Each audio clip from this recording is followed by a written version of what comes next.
Commitment shows up in your life through action. You can tell people who are committed and those people who don't feel worthy.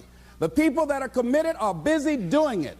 The people that don't feel worthy are like a guy I talked to last night who told me, hey, I sure like to do what you're doing. However, I just don't want the responsibility. The company I work for, they're taking good care of me. I say, let me tell you something. Once you increase your sense of worthiness, you won't even be able to open your mouth saying that somebody is taking care of you. You want to take care of yourself. But see, because he doesn't feel worthy, he's intelligent. 17 years from a major corporation. They've spent thousands of dollars training him. He knows he has the book knowledge. But his attitude is, his vision of himself, his sense of deservingness says, you can't have that. So he will fabricate all kinds of excuses on why he can't have it. Robert Anthony said something.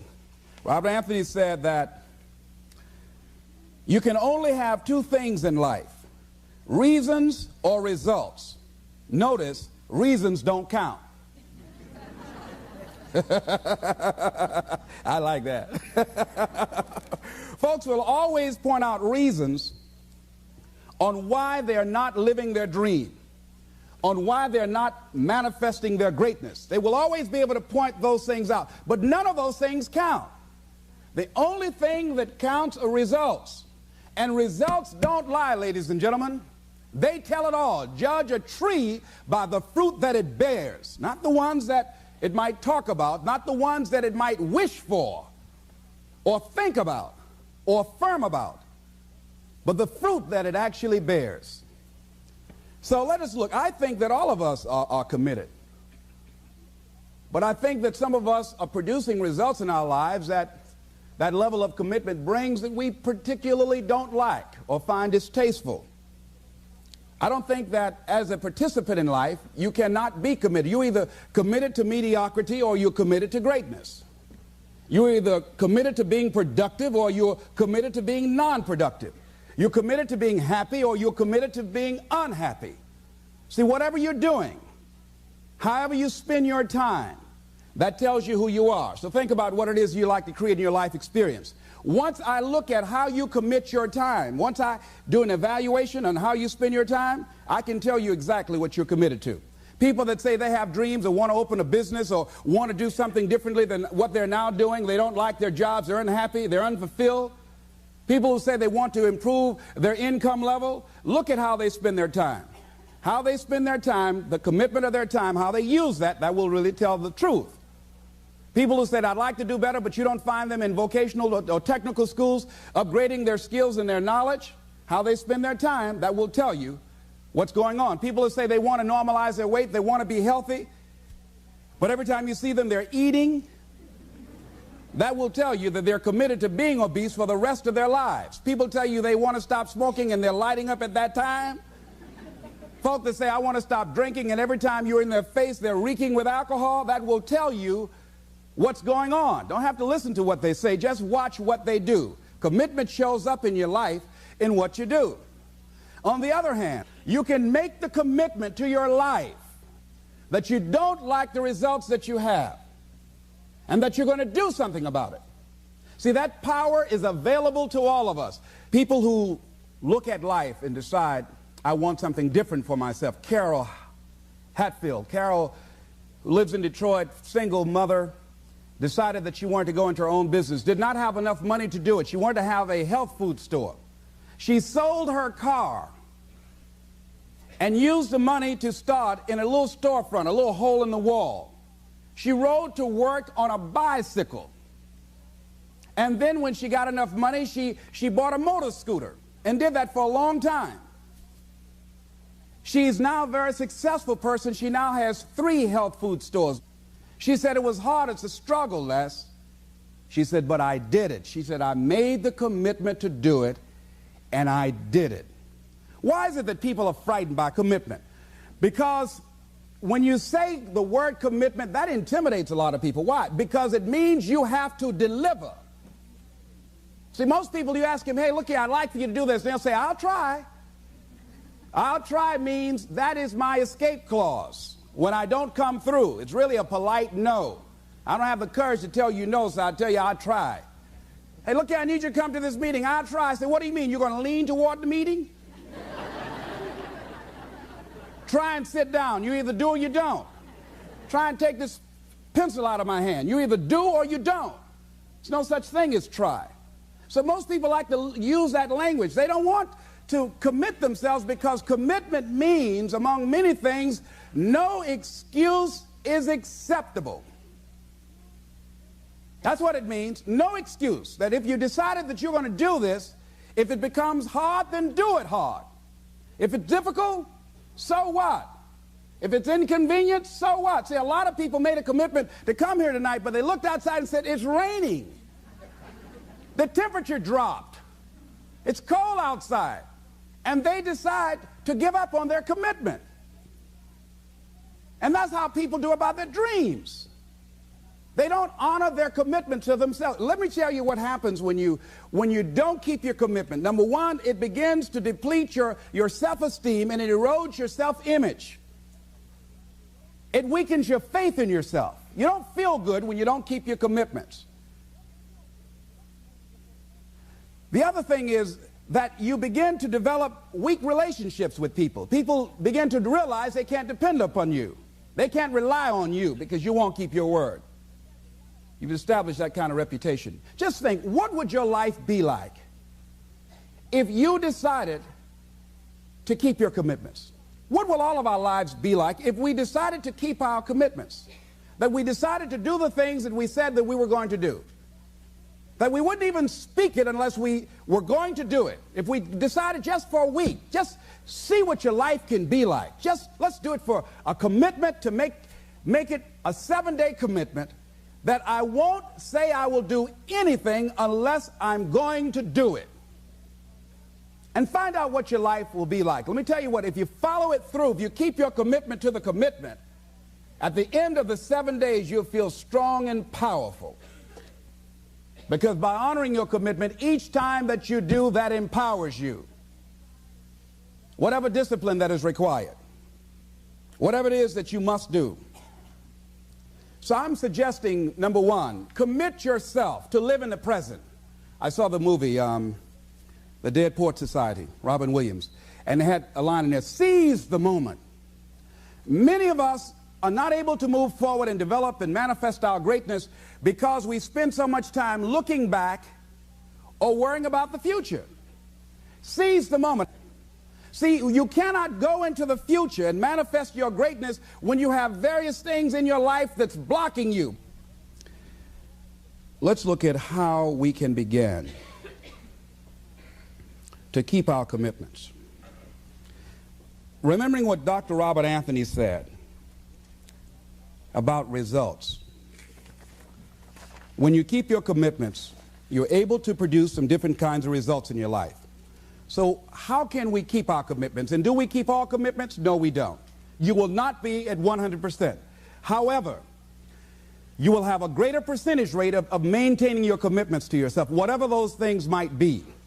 If it's going into business, if it's changing a habit that you know that works against you, if it's overcoming self-destructive behavior, if it's retraining your thinking, if it's reinventing yourself, if it's trying to begin to design your relationship differently, all of us have the possibility, by focusing and really harnessing our attention and concentrating on it, we really have available to us the power to honor our commitments in those particular areas. So number one, make it priority. See, no one would go get on an airplane if you thought your chances of getting there to your destination were as good as your luggage. Am I correct? See, and I say the reason that you will reach your destination more times than your luggage will is because the airline, and I'm glad that they do, has made it a priority to move the human beings from one point to the other safely. Not send you off to Boston or someplace with your luggage.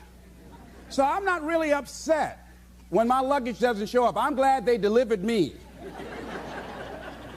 Because they've made me a priority. See, they have made delivering you to your destination important. So if you want to honor your commitment, whatever you decide that you're going to do, make sure you make it important. Make sure it is priority. Keep it before you. The other thing is, whatever that you want to do, whatever you want to begin to create and beginning to manifest your greatness and strengthening your level of commitment, and it's really exercising your will, find something that you want to do on your goal, one action step, but make sure it stretches you, that it challenges you, but it's doable, that you can do it. This year I decided that I was going to exercise. So I started out doing just 10 setups and 10 push-ups. I know I can do that and not get upset about it. I can do that without thinking. So I started out small. Now I'm up to 50, but if I try to do 50 starting out, I wouldn't still be doing it. So I started doing it in manageable segments. Do that, and that strengthens your will. So my commitment now is strengthened and fortified by the activity of actually doing it. So now I can expand and build from there. When I decided to begin to manage my money differently, and I started saving 5% of my money, then I increased it to 10%, then to 15%. So now I have disciplined myself to live off 75% of my income. I took discipline to do that, but I started watching how I was spending my money. I started keeping a log and following myself. So you want to begin to find something that is manageable, that you know that you can do. The next thing, in beginning to keep your commitments to yourself, have some friends that will hold you accountable, that won't let you off the hook, that won't tolerate anything less than the best from you. People that will support you in this new way of being, in this new state of consciousness. The other thing is that important is have a contingency plan. See, many times when you make a commitment to do something, there are some other variables that will happen that you can't control or you perhaps did not think about. So you want to have some other plans going on. You want to become creative. See, most people don't keep their commitments because when something goes wrong, they just stop. They don't have a contingency plan.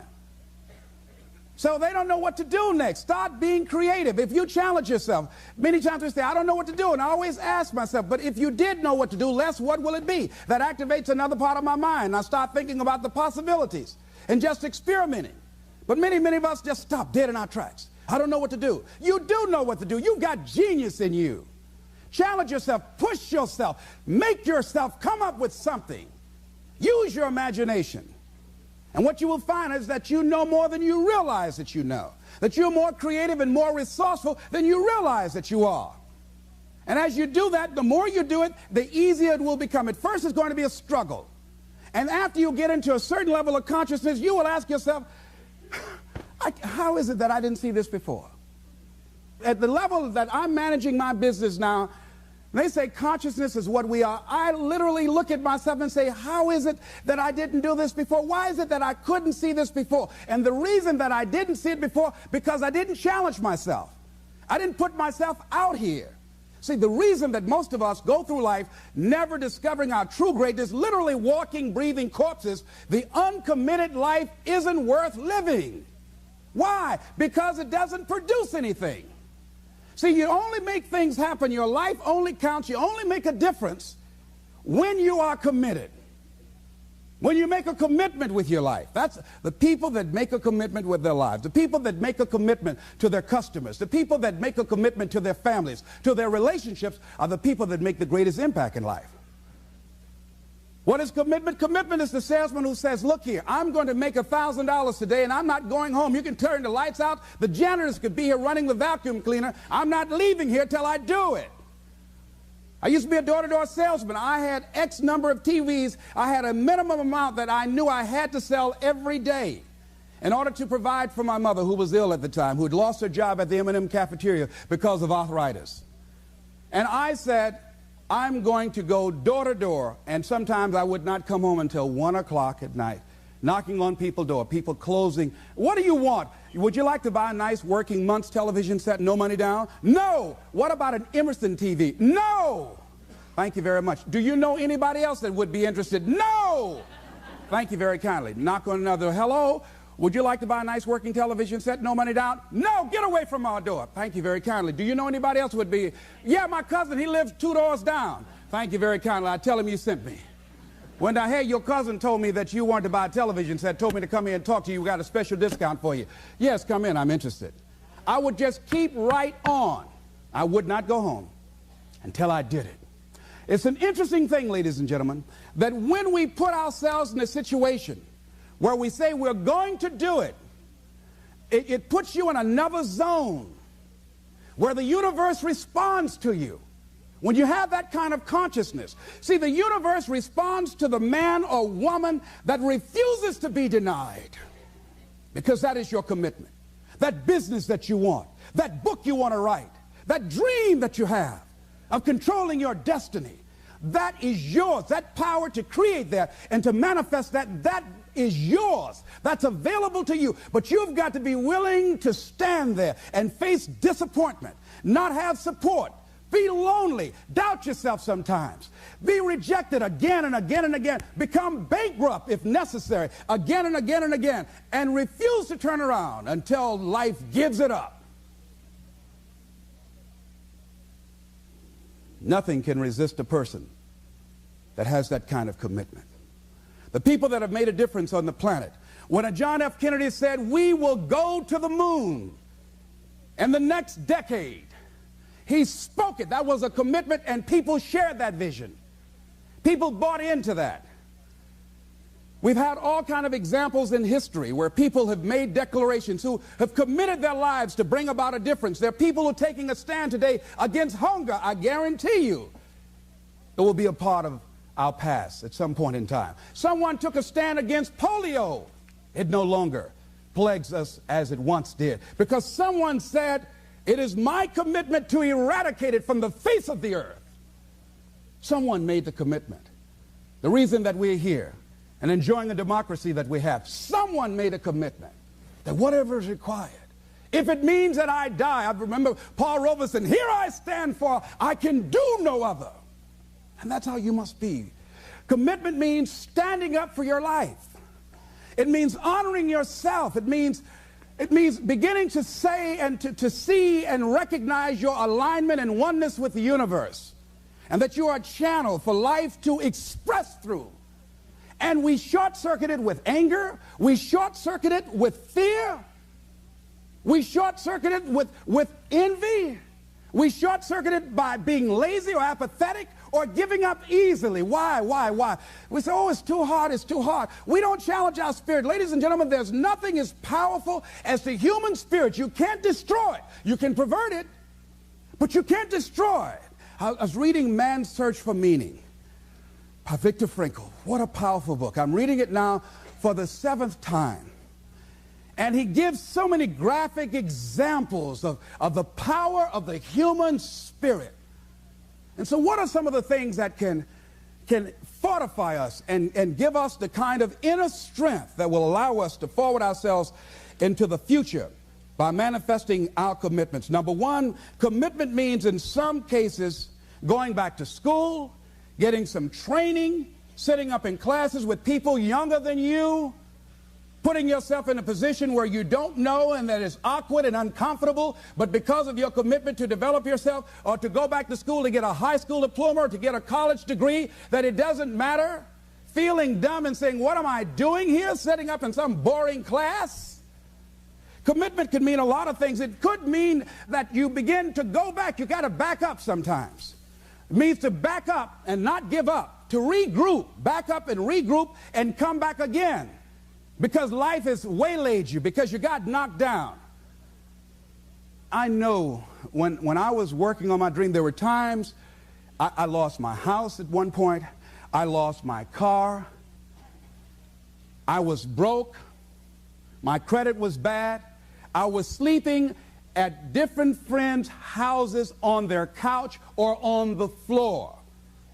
There were times, months, that I slept on the floor of my office and got up early and dressed before my staff got there, to give them the impression that I got there early before they did. And we all pretend not to know what we knew, that the boss was staying in the office. So we never talked about it. But I refuse to give up on my dream. And what happens, they say, you know, in the prosperous years, you put it in your pocket. In the lean years, you put it in your heart. It makes me appreciate it even more. Even more. I wouldn't trade it. I wouldn't trade it for anything. The disappointment, the pain that I've gone through by keeping the commitment. Keeping the commitments that you have might mean taking a stand that's unpopular. Something was said one time. When you take a position, it says cowardice asks the question, is it safe? Politics asks the question, is it popular? But conscience or commitment asks the question, is it right? And see, most people rather operate from the first two. Is it safe for me to take this position? I remember when I was a state legislator, I saw guys and women who believed in legislation very strongly, but because the Speaker of the House said, we won't go with that, they backed down. And they felt bad about it. They wouldn't take the position because they didn't want the Speaker of the House to be angry at them. They wanted to be all right with all of the rest of our colleagues. See, it takes a great deal of strong courage and commitment on your part to step out a line. You know, Henry David Thoreau says, if a man doesn't keep pace with his companions, perhaps he's listening to the beat of a different drummer. Let him dance to the music that he hears, however measured or far apart. When you are committed, you're dancing to the beat of a different drummer. Don't expect people to understand you. Don't expect it to make sense to anybody why you've got to do this, why you have got to go, why you leave. This is a good job. I'm going. They pay you well. I'm going. You just a few years for retirement. I'm going. Why? I don't understand. You don't have to.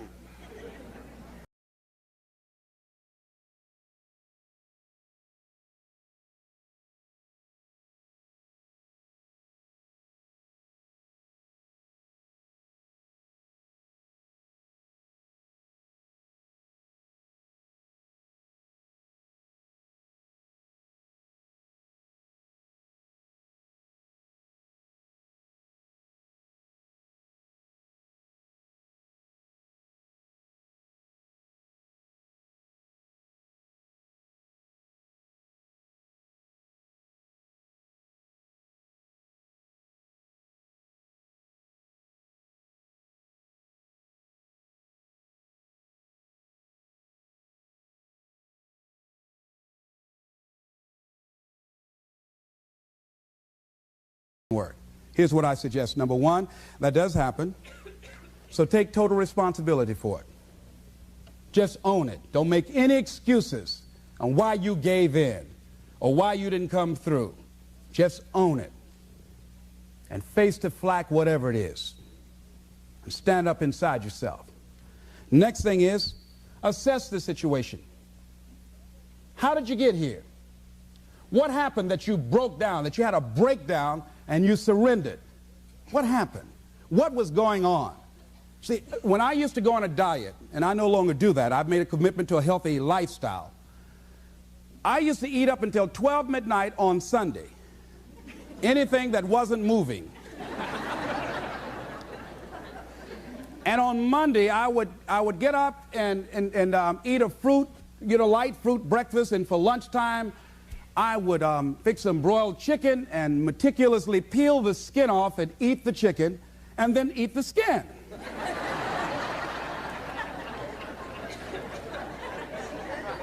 Do 5 setups, look in the mirror, and become discouraged because my stomach doesn't look like a washboard or one of the Avon Haley dances. And I say, what the use? And then I go to the refrigerator and eat food cold standing right there in the refrigerator. So when I evaluated where I broke down, I realized I can't have junk food in the house. So I changed my route. I stopped taking people to lunch or to dinner because I couldn't sit there and watch them eat. When I had to go someplace and speak and they were eating, I said, call me downstairs when it's time for me to speak, because if I sit at the table looking at them, the food's going to call my name. And I know this. So I had to begin to make sure that I wasn't putting myself in a position where I would give up on my commitment. Am I making sense to you? Yes. So I began to strategize around avoiding situations where I knew that I was going to become weak. Another thing I do when I don't keep my commitment, I either deny myself something or I do a trade-off. If a glazed donut takes advantage of me, then I require myself to do an extra 25 setups. Or I walk for an extra 15 or 20 minutes because I got a hammerlock on my head and say, come on over here.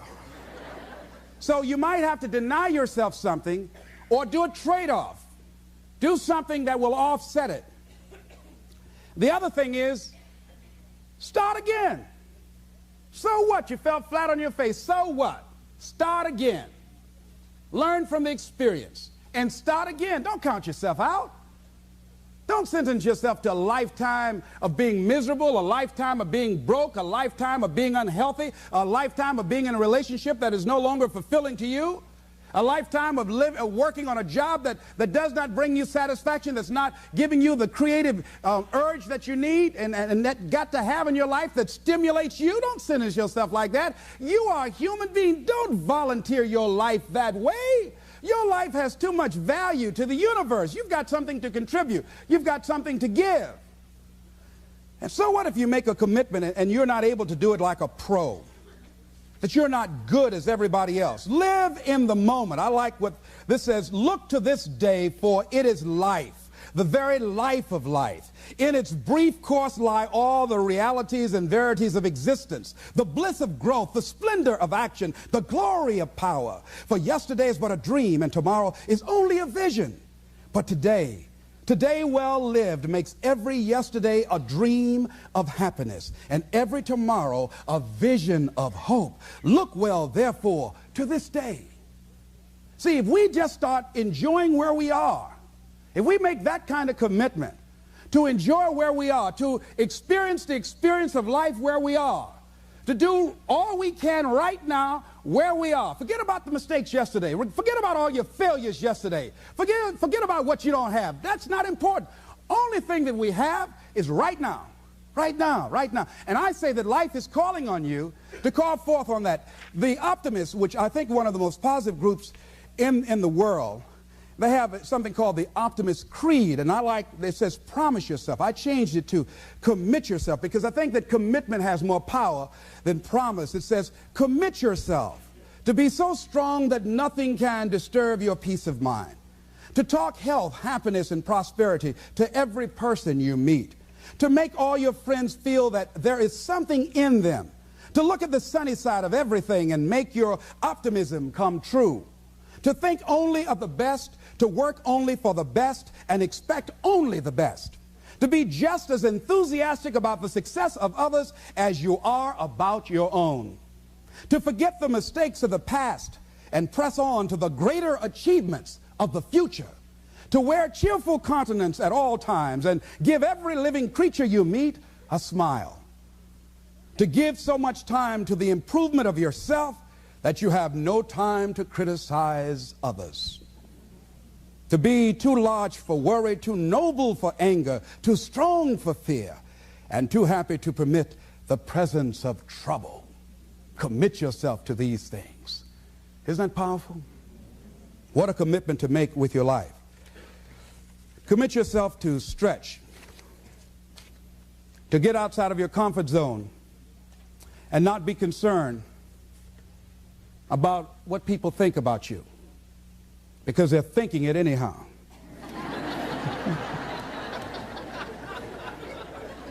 Don't worry about what they will say. They're already saying it. So what do you care? Decide that your life has so much meaning to the planet. Decide that you have something to give. That's why you're here. See, you didn't just show up. You brought something here. You're on a journey. You have a destination, mission to achieve, to do, to implement, to perform, to experience. Decide to commit yourself to be an adventurer in life. Look out on life around you.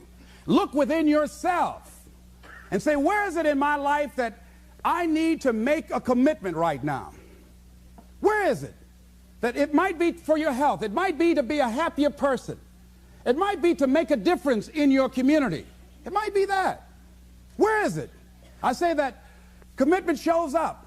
And the man or woman who has some idea, some dream that they've been nurturing within themselves, and no one believed it, no one saw it for them, that they weren't masters at it, they weren't experts at it, no one would build a statue and ever call their name and recognize them, they never made it to the front page of the newspaper, but they had something that was theirs, something that was their baby, something that they loved and they believed in, and they just did what they could with what God gave them with their dream. Commitment shows up, and people that are willing to give themselves a chance, who look at their lives, look within themselves and say, I know that this just cannot be it for my life. I know that there's something I'm supposed to do. I don't know right now. Or maybe you do know. Maybe you do know, and you've talked yourself out of it. And I understand that. Because I'm late. No. Everything happens as it should. I got the courage to step out, to become committed. I was seriously not serious before. And I decided, it took me some time to build up the courage to become committed because it frightened me. So I understand wrestling with it. I wish I could tell you I've been doing this for 20 years. I haven't. I'm just glad that I decided to become committed before I left here. And wherever you are, decide that you're going to commit your life now. And let it show up in your contribution. Let it show up in what you have to share. And whatever commitment that you make, honor your commitment as yourself. Honor your word as yourself. Whatever you put out there, do it with what you've got. I want to thank you very much for your consciousness. This is Mrs. Mamie Brown's baby boy, Leslie Calvin Brown, saying it's been a plumb pleasing pleasure as well as a privilege. Thank you all. Here.